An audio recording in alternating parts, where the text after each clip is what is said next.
T-minus 15 seconds. Guidance is internal. 12, 11, 10, 9. Ignition sequence start. 6, 5, 4, 3, 2, 1, 0. All engine running. Liftoff. We have a liftoff. 32 minutes past the hour. Liftoff on Apollo 11.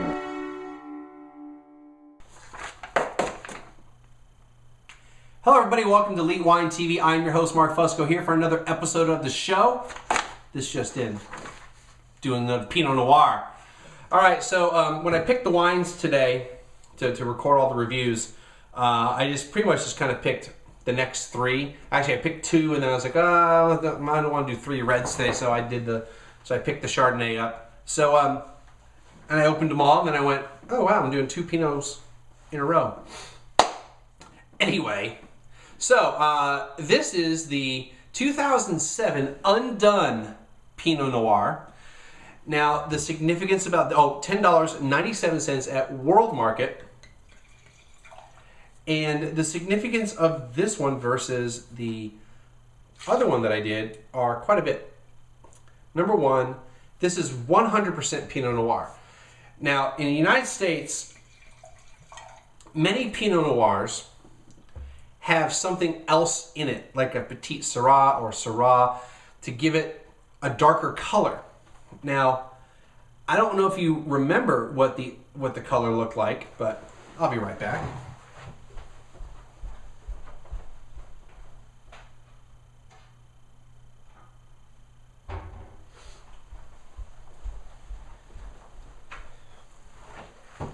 So let's do a little comparison here. Yeah, the other big glass busted. I got cracked. So I have to get some more. I should have done that. I was out today doing that. So if you take a look, there's definitely a difference in color. This is the Smoking Loon. This is the Undone. You see it's very, very much lighter versus the Smoking Loon. This isn't 100% Pinot Noir. There's probably something else in there like Syrah, Petite Syrah, or Merlot or something to give it a little bit of oomph and for the color. All right, so this is from Germany, from the Rheinhessen, and again, you're not used to hearing Pinot Noir from Germany. That's one of the reasons why I got it, and I figured it might be pretty cool.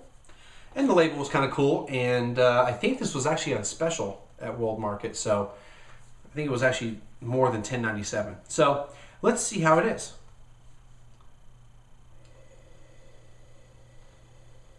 Okay, right off the bat, there's definitely a much more funkiness to it. It's not a fruit-forward wine like the Smoking Loon.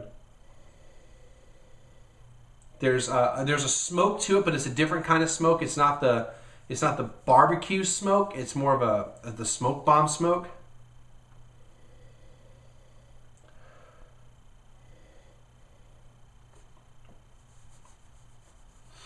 So I don't really get much I don't get much fruit on the bouquet.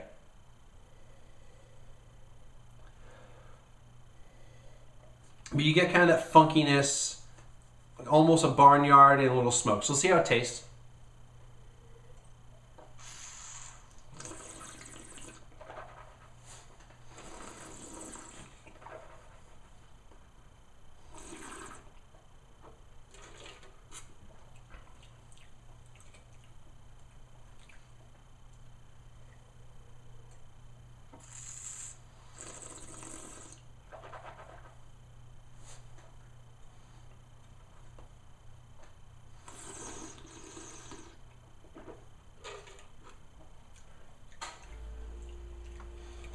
So I get some spiciness to it.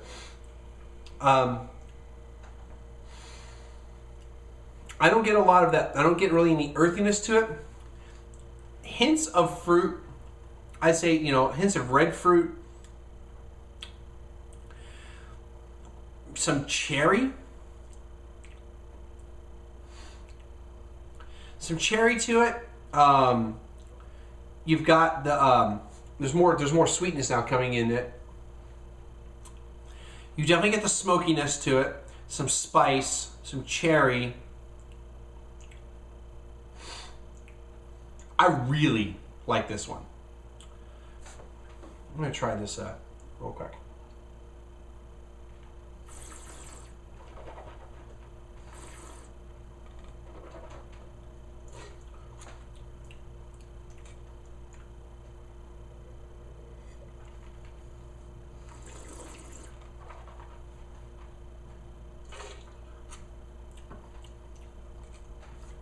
Okay, there's definitely some similarities between the two.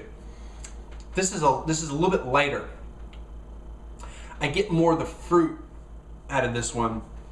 The Undone has a little slightly more fruit. It's a little bit lighter. It doesn't hit you as much. It should be lighter. I like it a lot. On the back of the label it says unoaked, unadulterated, smooth, dry, naked flavor. Score, I'm going to give it an 89. I really enjoy this one. So what I want to talk about real quick is is this particular wine and some of the stuff. Okay, so yeah, tasting notes. That's what I want to do. I want to look at their tasting notes. I always like to look at their tasting notes. I mean, I usually read these and then but I usually read them and there's like an hour or two later I taste the wine. So hopefully I don't influence myself too much. It says very smooth with berry and plum notes on the palate. Maybe not the plum, but maybe the berries. It was fermented and aged. Okay, so stainless steel. There's no oak, like I said. I think it's really good. They talk about the 2007 vintage as being one of your better vintages in the Rheinhessen. It said that, and this is what was cool. On their website, they have, and each year they have better and better notes. 2007, they had a bunch of notes. I'm not going to read the whole thing, but they talk about the vintage, and this is in the Rheinhessen. Okay, they have wines. This is made by produced and bottled for PJ Valkenburg. They've been around for a very long time. The company has been around for over 200 years, 220 some odd years. The company's been around. They bought this monastery.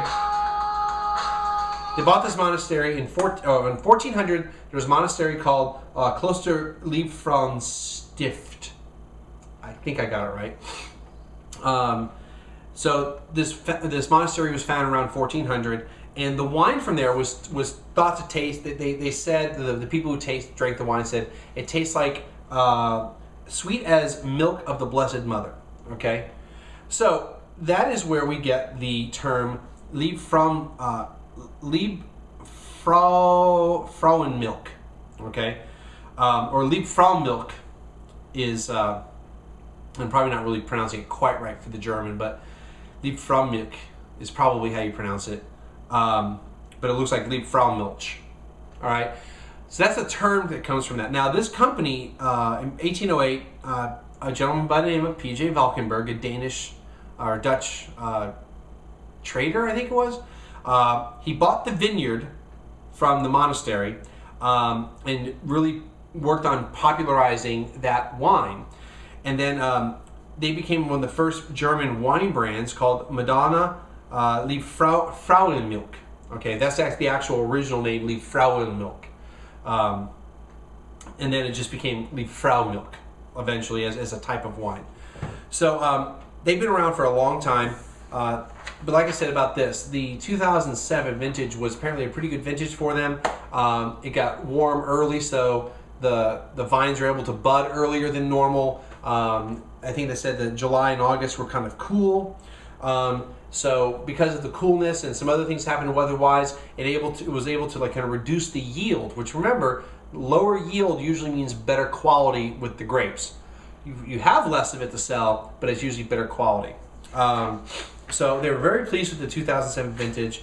They had information about the wine. The website, Valkenburg website, is excellent. They don't have it actually on the web page or on the label for the web page, so you had to kind of Google it to find it. But then you have a map of where the Rheinhessen is. Good stuff. And I like the wine.